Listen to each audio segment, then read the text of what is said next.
നാരായണീയം 61 ദശകം. വിപ്രപത്ന്യനുഗ്രഹം. തതശ്ച വൃന്ദാവനതോതിദൂരതോ വനം ഗതസ്ത്വം ഖലു ഗോപഗോകുലൈ ഹൃദന്തരേ ഭക്തതരദ്വിജാംഗനാ കദംബകാനുഗ്രഹണാഗ്രഹം വഹൻ. തതോ നിരീക്ഷ്യാ ശരണേ വനാന്തരേ കിശോരലോകം ക്ഷുദിതം തൃഷാകുലം അദൂരതോ യജ്ഞപരാൻ ദ്വിജാൻ പ്രതി യസർജയോദീതി വിയാചനായ താൻ. ഗതേഷ്വധോ തേഷ്വഭിധായ തേഭിധാം കുമാരകേഷ്വോദനയാചിഷു പ്രഭോ ശ്രുതിസ്ഥിരാ അപ്യഭിനിന്യുരശ്രുതിം ന കിഞ്ചിദൂചുശ്ച മഹീസുരോത്തമാ. അനാദരാൽ ഖിന്നധിയോ ഹി ബാലക സമായയുർയുക്തമിദം ഹി യജ്വസു ചിരാദഭക്താ ഖലു തേ മഹീസുരാ കഥം ഹി ഭക്തം ത്വയി തൈ സമർപ്യതേ. നിവേദയത്വം ഗൃഹിണീ ജനായ മാം ദിശേയുരന്നം കരുണാകുലാ ഇമാ ഇതി സ്മിതാർത്ഥം പവതേരിതാഗദാസ് തേ ദാരകാ ദാരജനം യയാചിരേ. ഗ്രഹീതനാംനി ത്വയി സംഭ്രമാകുലാശ്ചതുർവിധം ഭോജ്യരസം പ്രഗൃഹ്യത ചിരം ധൃതത്വത്പ്രവിലോകനാഗ്രഹ സ്വകൈർനിരുദ്ധ അഭിതൂർണമായയു. വിലോലപിഞ്ചം ചികുരേ കപോലയോ സമുല്ലസത്കുണ്ടലമാർദ്രമീക്ഷിതേ നിധായ ബാഹും സുഹൃദം സസീമനി സ്ഥിതം ഭവന്തം സമലോകയന്തതാ. തഥാ ച കാചിൽ ത്വദുപാഗമോദ്യത ഗൃഹീതഹസ്താദയിതേന യജ്വനാ തദൈവ സഞ്ചിന്യ ഭവന്തമഞ്ജസാ വിവേശ കൈവല്യമഹോകൃതിന്യസൗ. ആദായ ഭോജ്യാന്യനുഗൃഹ്യതാ പുനസ്ത്വദംഗസംഗ സ്പൃഹയോർജതീർഗ്രഹം വിലോക്യ യജ്ഞായ വിസർജയന്നിമാശ്ചകർത്തഭർതൃനഭി താസ്വഗർഹണാൻ. നിരൂപ്യ ദോഷം നിജമംഗനാജനെ വിലോക്യ ഭക്തിം ച പുനർവിചാരിഭിഃ പ്രബുദ്ധതത്വൈസ്ത്വമഭീഷ്ടുതോ ദ്വിജൈർമരുത്പുരാധീശ നിരുന്ധി മേ ഗദാൻ. ഓം നമോ ഭഗവതേ വാസുദേവായ. ശ്രീകൃഷ്ണ പരമാത്മനേ നമഃ. ശ്രീമൻ നാരായണീയം 62 ദശകം. ഗോവർദ്ധന പൂജ. കദാചിത് ഗോപാലാൻ വിഹിതമഖ സംഭാര വിഭവാൻ നിരീക്ഷ്യത്വം ശൗരേ മഖവമദമുത്വം സിതുമനാ വിജാനന്നപ്യേതാൻ വിനയമൃദുനന്ദാദിപശുപാൻ അപൃച്ഛക്കോ വായം ജനകഭവതാമുദ്യമ ഇതി. ബഭാഷേ നന്ദസ്ത്വാം സുതനനുവിധേയോ മഖവതോ മഖോ വർഷേ വർഷേ സുഖയതി സവർഷേണ പൃഥിവീം നൃണാം വർഷായത്തം നിഖിലമുപജീവ്യം മഹിതലേ വിശേഷാദസ്മാകം തൃണസലിലജീവാഹി പശവഃ. ഇതി ശ്രുത്വാ വാചം വിദുരൈ ഭവാനാഹ സരസം ധിഗേ തന്നോ സത്യം മഖവജനിതാ വൃഷ്ടിരിതി യൽ അദൃഷ്ടം ജീവാനാം സൃജതി ഖലു വൃഷ്ടിം സമുചിതാം മഹാരണ്യേ വൃക്ഷാ കിമിവ ബലിമിന്ദ്രായ ദതതേ. ഇദം താവത് സത്യം യദിഹ പശവോ ന കുലധനം തദാ ജീവ്യായാസൗ ബലിരചലഭർത്രേ സമുചിതഃ सुरेभ्योऽप्युत्कृष्टा ननु धरणि देवा क्षितितले तदस्तेऽप्याराध्या इति जगति तत्त्वं निजजनान् भवद्वाचं श्रुत्वा बहुमतियुदास्तेऽपि पशुपा द्विजेन्द्रानर्चन्दो बलिमददुरुच्छैक्षितिभृदे व्यथुप्रादक्षिण्यं सुभृशमनमन्नादरयुता स्वमादशैलात्मा बलिमखिलमाभीरपुरतः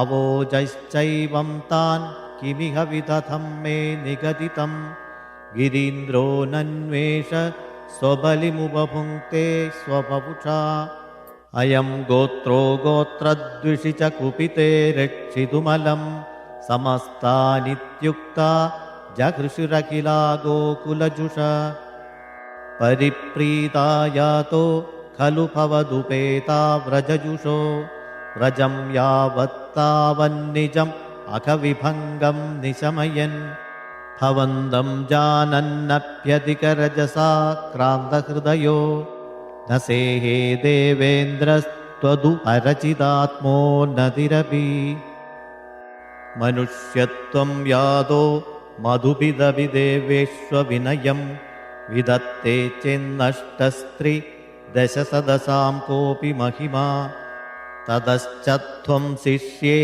पशुपहदकस्य श्रियमिति प्रवृत्तस्त्वां जेतुं स किल मखवा दुर्मदनिधि त्वदावासं हन्तुं प्रलयजलदानम्बरभुवि प्रहिण्वन् बिभ्राण कुलिशमयमभ्रेभगमन प्रतस्तेनैरन्दर्दहनमरुदाद्यैर्विहसितो भवन्मायानैव त्रिभुवनपदे मोहयधिकम् सुरेन्द्रक्रुद्धज्जेद्विजकरुणया शैलकृपया यन्यातङ्गोऽस्माकं नियत इति विश्वास्य पशुपान् अहो किं नायातो गिरिभिदिति सञ्चिन्त्य निवसन् मरुद्गेहाधीश प्रणुदमुरवैरिन्मम गदान् ഓം നമോ ഭഗവതേ വാസുദേവായ.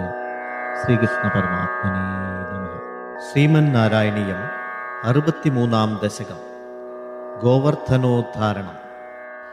ദദൃശിരേ കില തൽക്ഷണമക്ഷത സനിതജിംഭിതകമ്പിതദിക്തട സുഷമയാ ഭവദംഗതുലാം ഗത പ്രജപദോ പരിവാരിധരാസ്ത്വയാ विपुलकरगमैश्रैस्तोयधारादिपातैर् दिशि दिशि पशुपानां मण्डले दण्ड्यमाने कुपितहरिकृतान्न पाहि पाहीति तेषां वचनमजिदशृण्वन् मा बिभीतेत्यभाणि कुलैह खलु गोत्रो दैवतं गोत्रशत्रोर्विहदिमिह सरुन्ध्यात् को नु वः संशयोऽस्मिन् इति सहसितवादी देवगोवर्धनाद्रिं त्वरितमुदमुमूलो मूलतो बालदोर्भ्याम् तदनु गिरिवरस्य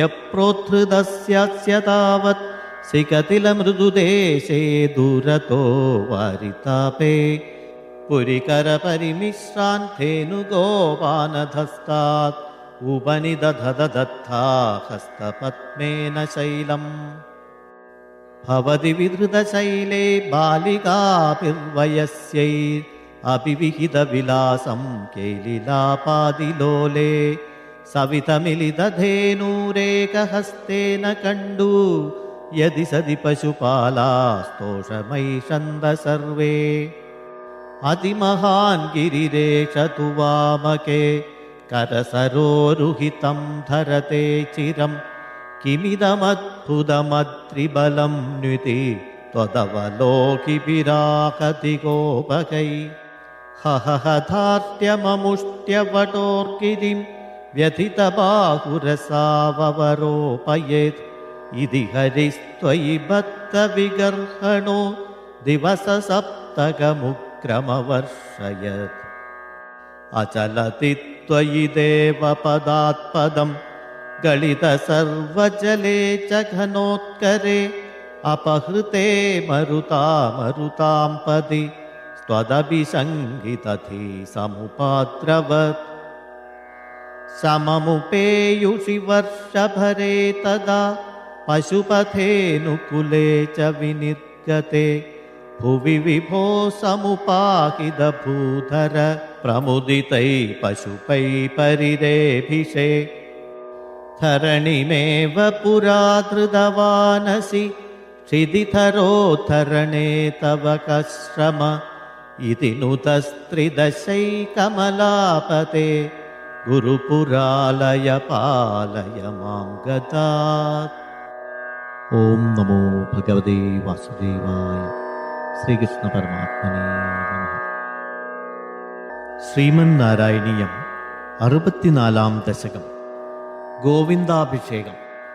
ആലോക്യ ശൈലോദ്ധരണാദിരൂപം പ്രഭാവമുച്ചൈസ്തവ ഗോപലോകാ വിശ്വേശ്വരം ത്വാമഭിമത്യ വിശ്വേ നന്ദം ഭവജ്ജാതകമന്വപൃച്ഛൻ ഗർഗാദിതോ നിർഗദിതോ നിജായ വർഗായ താതേന തവ പ്രഭാവഃ പൂർവാധികസ്ത്വയ്യനുരാഗയേഷാം ഐധിഷ്ഠതാവത് ബഹുമാനഭാരഃ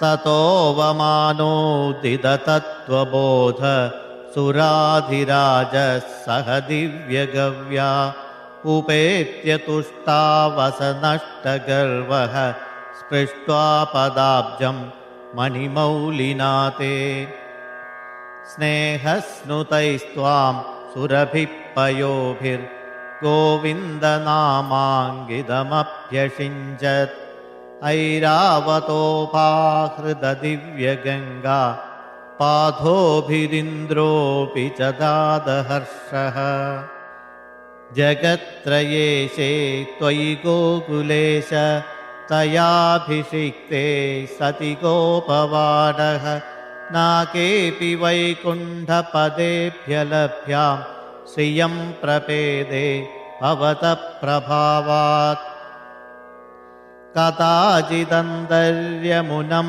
प्रभाते स्नायन् पितावारुणपूरुषेण नीदस्तमानेतुमगापुरीं त्वं तां वारुणीं कारणमर्त्यरूपः ससम्भ्रमं तेन जलाधिपेन प्रपूजितस्त्वं प्रतिगृह्यतातम् उपागतस्तत्क्षणमात्मगेहं पितावदत्तच्चरितं निजेभ्यः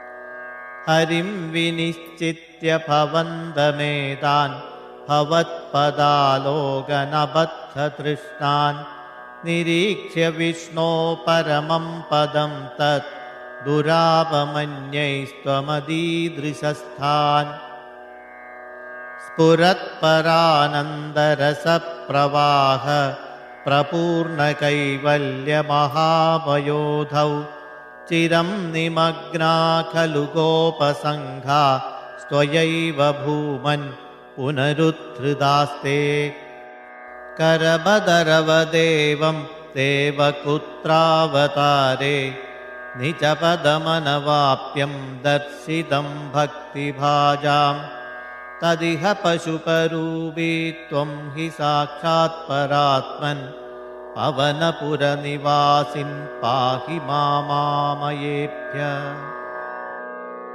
ഓം നമോ ഭഗവതേ വാസുദേവായ. ശ്രീകൃഷ്ണ പരമാത്മനേ നമഃ.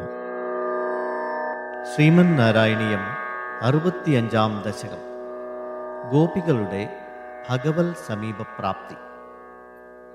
गोपीजनाय कथितं नियमावसाने मारोत्सवं त्वमध साधयितुं प्रवृत्त सान्द्रेण चन्द्रमहसा शिशिरीकृदाशे प्रापूरयो मुरलिकां यमुनावनान्दे सम्मूर्च्छनाभिरुदितस्वरमण्डलाभि सम्मूर्च्छयन्तमखिलं भुवनान्तराळं त्वद्वेणुनादमुपकर्ण्य विभो तरुण्य तत्तादृशं किमपि चित्तविमोहमापु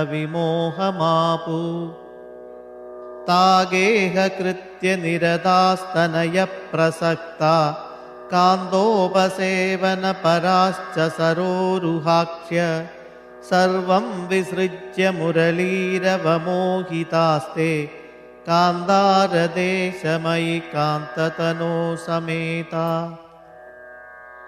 काश्चिन्निजाङ्गपरिभूषणमादधान वेणुप्रणादमुपकर्ण्य कृतार्थभूषा त्वामागता ननु तथैव विभूषिताभ्य स्ता एव संरुचिरे तव लोचनाय हारं निदम्बभुवि काचन धारयन्ती काञ्जीं च कण्डभुवि देवसमागता त्वां हारित्वमात्मजघनस्य मुकुन्दतुभ्यं व्यक्तं बभाष इव मुक्तमुखी विशेषाल् काचिल्कुचे पुनरसज्जितकञ्चुलीका व्यामोहतः परवधूभिरलक्ष्यमाणा त्वामाययौ निरुपमप्रणयादिभार राज्याभिषेकविधये कलशीधरेव काश्चित् गृहात् किल निरेतुमपारयन्त्य स्वामेव देवहृदये सुदृढं विभाव्य देहं विधूय परचित् सुखरूपमेकं त्वामाविशन् परमिमाननु धन्य धन्य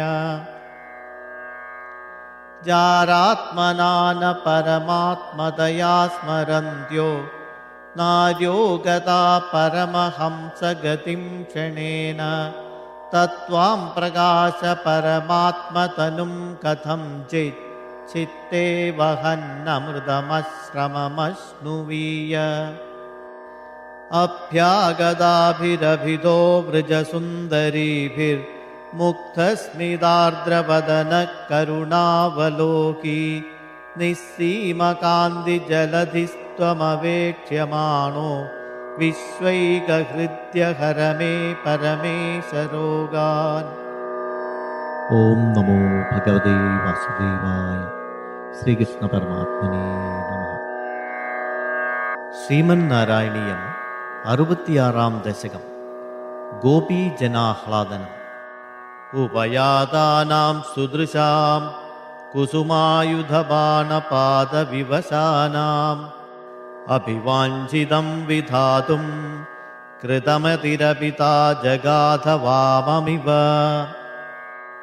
ഗഗനഗദം മുനിനിവഹം ശ്രാവയിതും ജഗിതകുലവധൂധർമ്മം ധർമ്മ്യം ഖലു തേ വചനം കർമ്മതു നോ നിർമ്മലസ്യ വിശ്വാസ്യം ആകർണ്യത്തെ പ്രതീപാം വാണീമേണീദൃശ പരം ദീനാ മാമാ കരുണാ സിന്ധോ പരിത്യജേത്യതിചിരം വിലേപുസ്താ താസാം ജുദിതൈർലഭിതൈ കരുണാകുലമാനസോ മുരാരേ ത്വം താഭിः സമം പ്രവൃത്തോ യമുനാപുളിനേഷു കാമമഭിരന്തും ചന്ദ്രകരസ്യന്തലസത് സുന്ദരയമുനാതടാന്തവീഥീഷു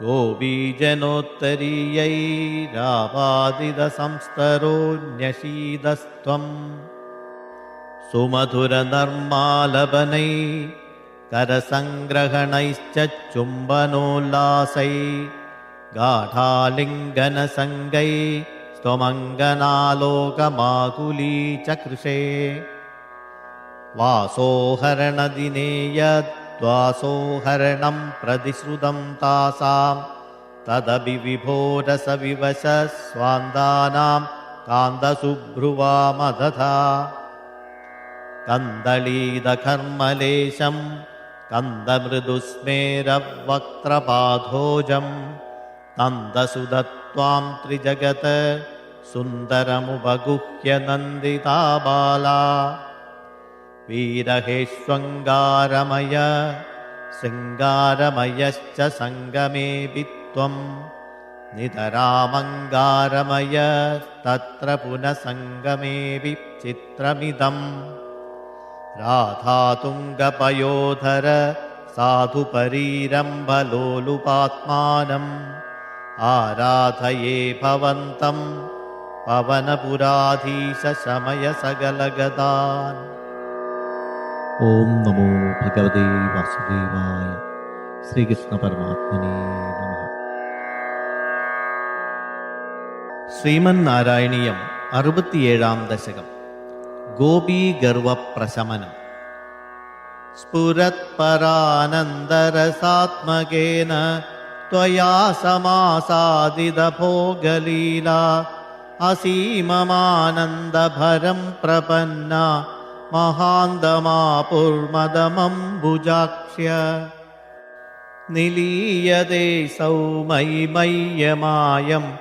രമാപതിർവിശ്വമനോഭിരാമ ഇതി സ്മ സർവാ കലിതാഭിമാന നിരീക്ഷ്യ ഗോവിന്ദ തിരോഹിതോഭൂ രാധാഭിതാം താവദജാതഗർവാം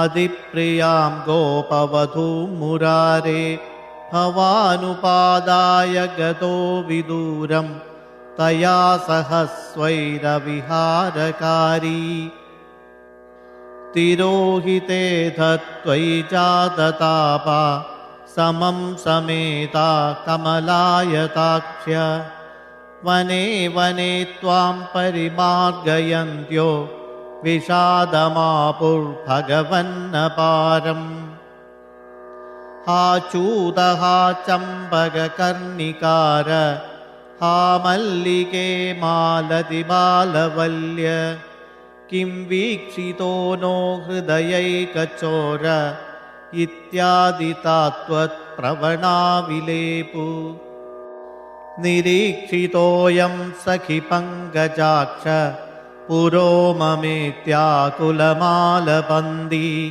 ത്വാം ഭാവനാ ചക്ഷുഷി വീക്ഷ്യ കാചി താപം സഖീനാം ദ്വിഗുണീചകാര ത്വദാത്മികാസ്താ യമുനാ തടാന്തേ തവാനുചക്രു കില ചേഷ്ടിതാനി വിചിത്യ ഭൂയോപി തഥൈവ മാനാത് ത്വയാ വിയുക്താം ദദൃശുശ്ച രാധാം തതഃ സമം താ വിപിനേ സമന്താത് താമോവതാരാവധിമാർഗയന്ത്യഃ പുനർവിമിശ്രായ യമുനാ തടാന്തേ വൃശം വിലേപുശ്ച ജഗുർഗുണാംസ്തേ തഥാ വ്യഥാസങ്കുലമാനസാനാം പ്രജാംഗനാനാം കരുണൈകസിന്ധോ ജഗത്രയീ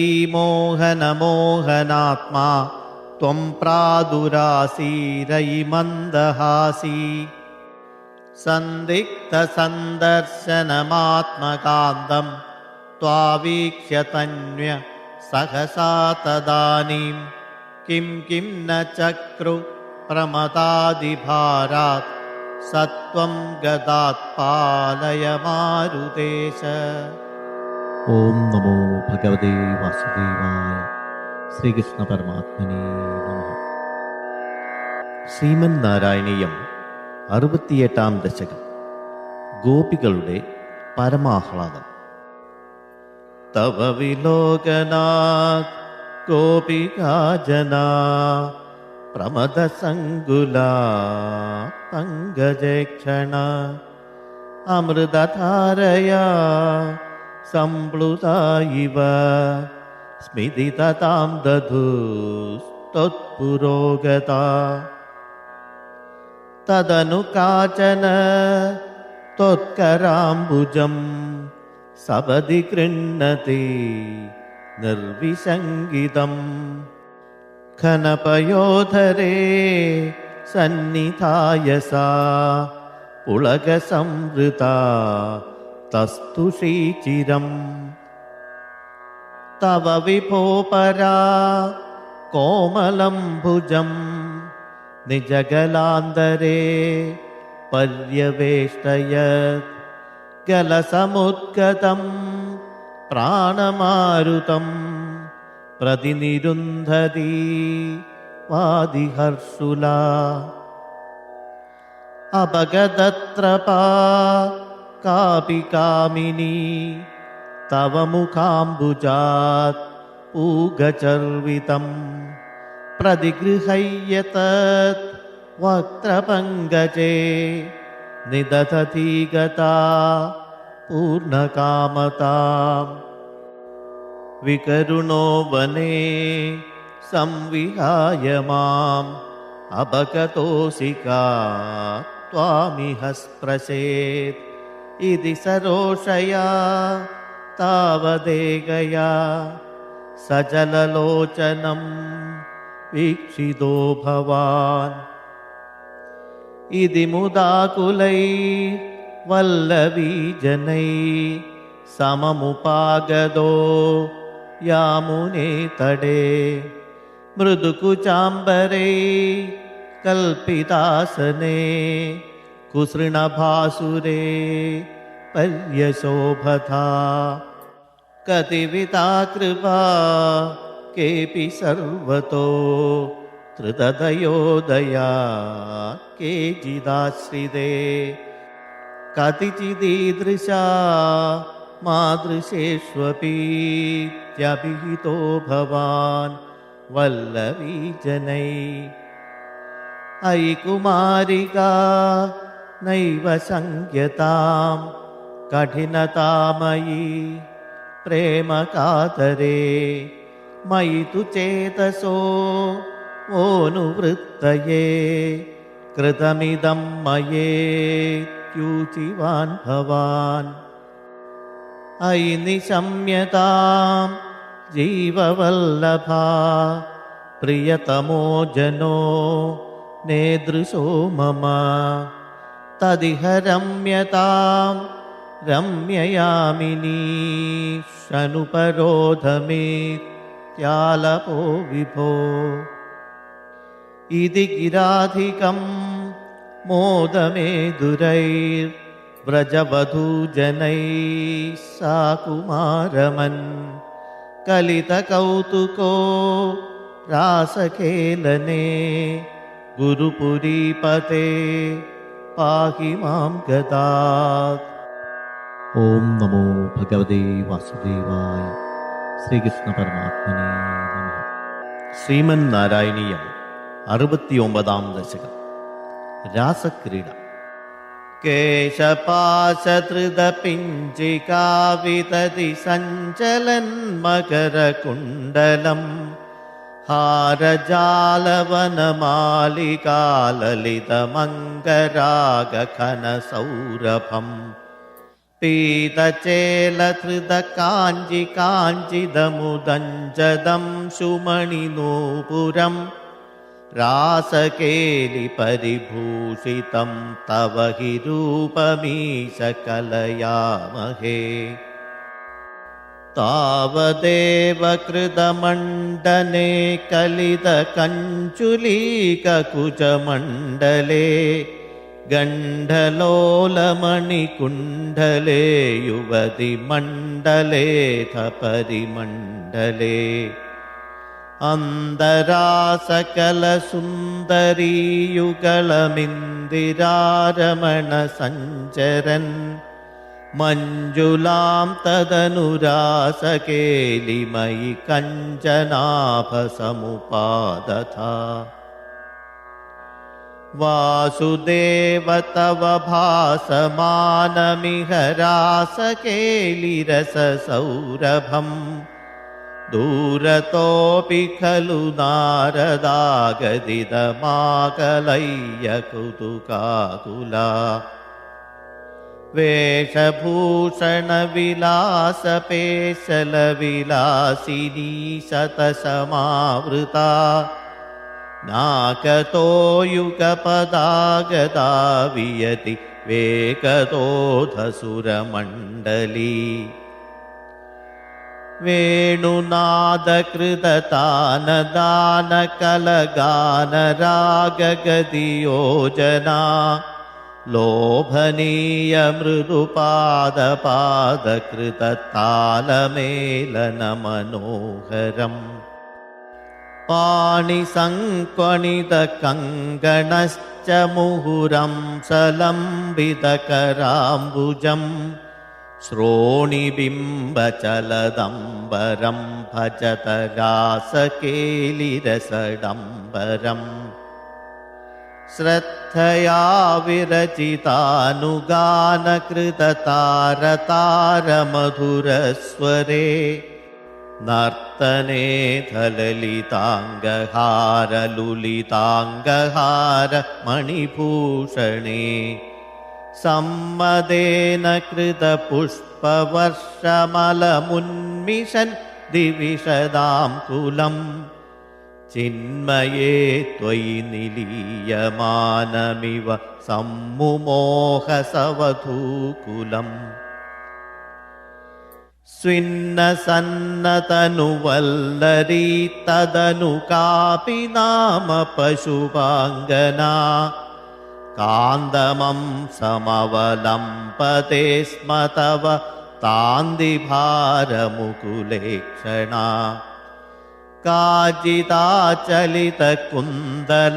नवपडीरसारघनसौरभम् वञ्जनेन तव सञ्चुचुम्बभुजमञ्जितोरुपुलकाङ्गुरम् काविगण्डभुवि सन्निधाय निजगण्डमाकुलितकुण्डलम् पुण्यपूरनिधिरन्ववाप तव पूगचर्वितरसामृतम् इन्दिराविहृतिमन्दिरं भुवनसुन्दरं हि नडनान्तरे त्वामवाप्यदधुरं गना किमु न सम्मदोन्मददशान्तरम्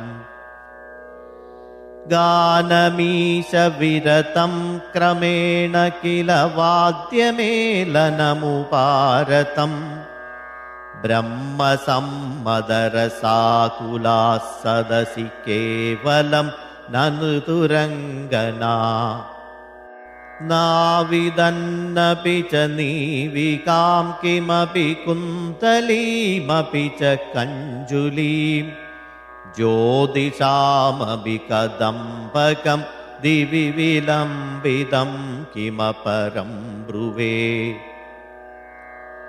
मोदसीं निभुवनं विलाप्य विहृतिं समाप्य च ततो विभो केलिसमृदितनिर्मलाङ्गनवकर्मलेशसुभगात्मनाम् मन्मथासहनचेतसां पशुपयोषितां सुकृतचोदितस्तावदा कलितमूर्तिरादधित मारवीरपरमोत्सवान्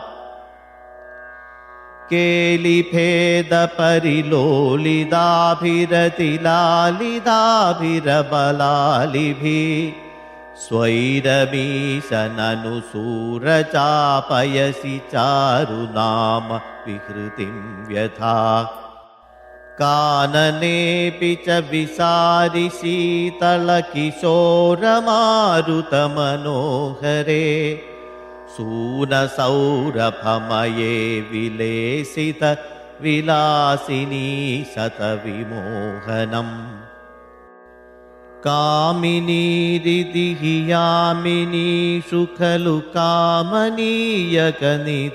भवान् पूर्णसम्मदरसार्णवं कमपि योगि गम्यमनुभावयन् ब्रह्मशङ्करमुखानपीह पशुपाङ्गनासु बहुमानयन् ഭക്തലോകഗമനീയ രൂപ കമനീയ കൃഷ്ണ പരിപാഹി മാം. ഓം നമോ ഭഗവതേ വാസുദേവായ. ശ്രീകൃഷ്ണ പരമാത്മനേ നമഃ. ശ്രീമൻ നാരായണീയം 70-ാം ദശകം. സുദർശന ശാപമോക്ഷവും ശംഖചൂഡവധവും അരിഷ്ടവധവും.